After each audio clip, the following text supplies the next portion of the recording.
이번 시간에는 정전기를 빼는 방법에 대해서 알아보도록 하겠습니다. 땅에 손을 대기만 해도 몸속 정전기가 빠져나갑니다. 정전기 빼는 법은 알고 보면 별로 그렇게 어렵지 않습니다. 우선 맨발로 흙위를 걷는 방법이 가장 대표적입니다. 옛날에는 집신을 신고 길을 걸어 다녔습니다. 맨발로 흙을 밟고 풀을 밟다 보면 자연스럽게 몸속의 정전기가 빠져나갑니다. 그러다가 신발을 신게 되면서 정전기가 빠져나가지 못하게 되었습니다. 건강해지고 싶다면 신발을 벗고 맨발로 흙을 밟기를 권해드립니다. 건강은 맨발에서 시작됩니다. 바닷물이 밀려오는 해변이면 더욱더 좋습니다. 바닷물에 젖은 모래사장을 걸으면 정전기가 제일 잘 빠져나갑니다. 밭일을 하거나 정원을 가꾸는 방법도 효과적입니다. 밖에서 흙을 주무르다 보면 기분도 개운해집니다. 등산도 좋고 낚시도 좋습니다. 바닷물에 손을 담그고 바위나 흙을 만지다 보면 자연스럽게 정전기가 빠져나가겠죠.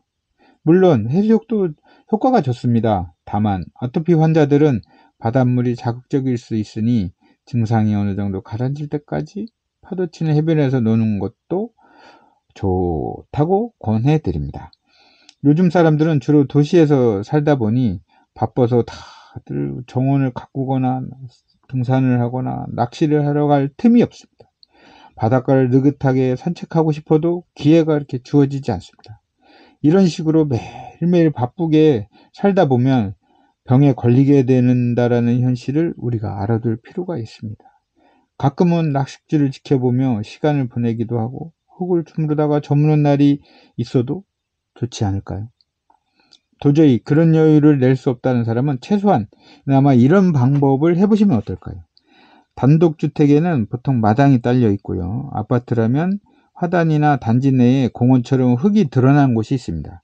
그곳을 미리 알아두었다가 아침 저녁을 지날 때마다 흙을 토닥토닥 손으로 두드려 보는 겁니다. 그 행동만으로도 접지가 되어서 몸속 정전기는 빠져나갑니다.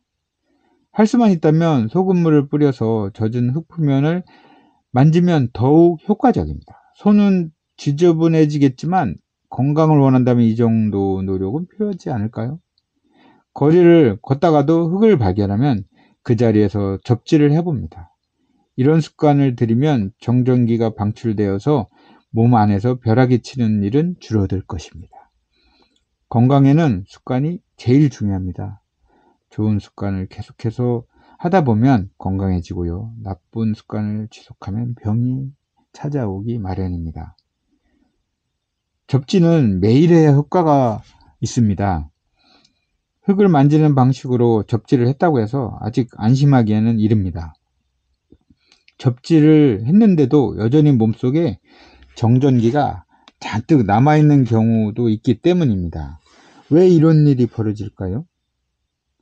이번 기회에 접지에 대해 올바른 지식을 익혀서 제대로 된 정전기 대책을 실천해 보기로 하겠습니다.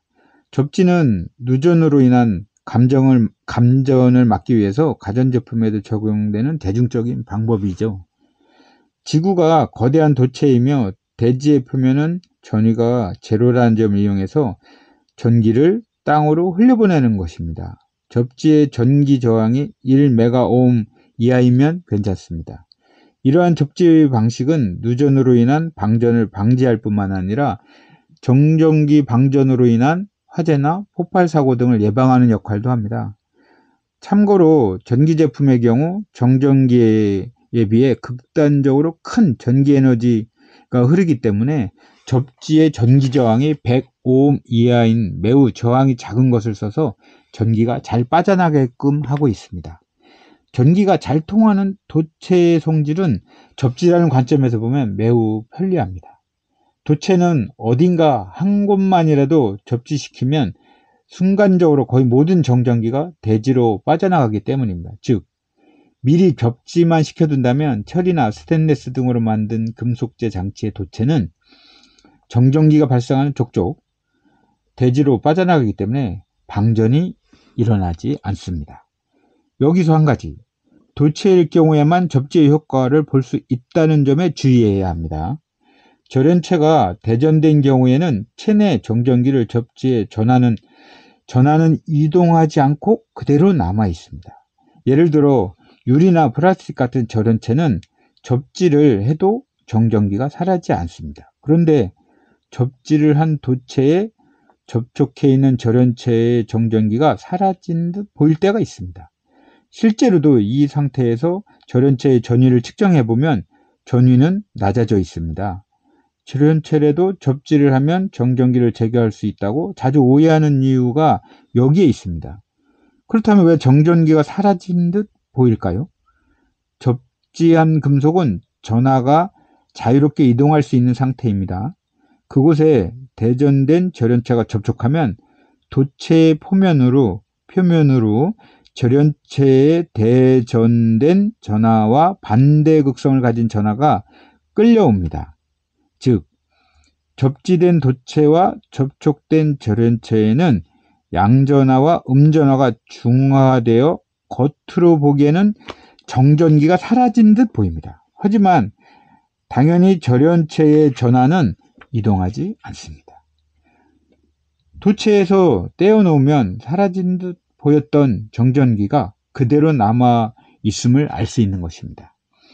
이처럼 접지의 효과는 대전된 물체가 도체냐 절연체냐에 따라 완전히 달라집니다. 도체에는 효과적인 접지도 절연체에는 즉 효력이 없다라는 사실을 염두에 두고 정전기 대책을 실행할 필요가 있습니다. 즉 표면의 정전기는 쉽게 빼낼 수 있지만 체내의 정전기는 쉽게 빼내지 못한다는 말입니다. 그러므로 파도 치는 해변을 걸었다고 해서 다음 날부터 몸이 좋아지는 마법 같은 일은 일어나지 않습니다. 매일같이 해야 합니다. 체내 정전기는 서서히 빼는 수밖에 없습니다. 한 달에 한 번은 백사장을 걷고 평소 흙을 만지는 습관을 지속해야만 정전기가 빠져나갑니다. 절연체의 정전기를 흘려보내기 위해 흔히 쓰는 방법으로는 정전기 방지 스프레이가 있습니다. 정전기 방지 스프레이는 어떤 원리로 정전기를 흘려보낼까요? 그 방법은 계면활성제라는 물질에 있습니다. 계면활성제는 세제나 화장품 등에서도 쓰이는데 분자 속에 물과 기름이 쉽게 결합하도록 돕는 성분을 함유한 물질입니다. 실제로 스프레이를 뿌린 면을 크게 확대해 보면 공기 중의 수분을 끌어당기는 모습을 볼 수 있습니다. 이때의 수분은 공기 중의 수증기입니다. 즉, 스프레이를 뿌리면 아주 미세한 수분이 부착된 상태가 되면서 전기 저항이 내려가기 때문에 정전기가 제거된다는 원리입니다. 이 방법은 시간이 지날수록 효과가 떨어지긴 하지만 뿌리기만 하면 쉽게 정전기를 흘려보낼 수 있다는 간단한 정전기 방지책이기 때문에 정전기로 옷이 달라붙는 현상을 막는 스프레이 등으로 많이 활용하고 있습니다. 하지만 계면활성제를 인체에 직접 사용해야 하는 문제가 있습니다. 피부의 수분을 빼앗아 가서 건조한 피부로 만들 가능성이 높기 때문입니다. 체내 정전기를 빼내려면 매우 지루한 노력이 필요합니다. 하지만 아주 작은 노력을 반복하는 동안 조금씩 몸이 좋아진다는 것을 명심해야 합니다.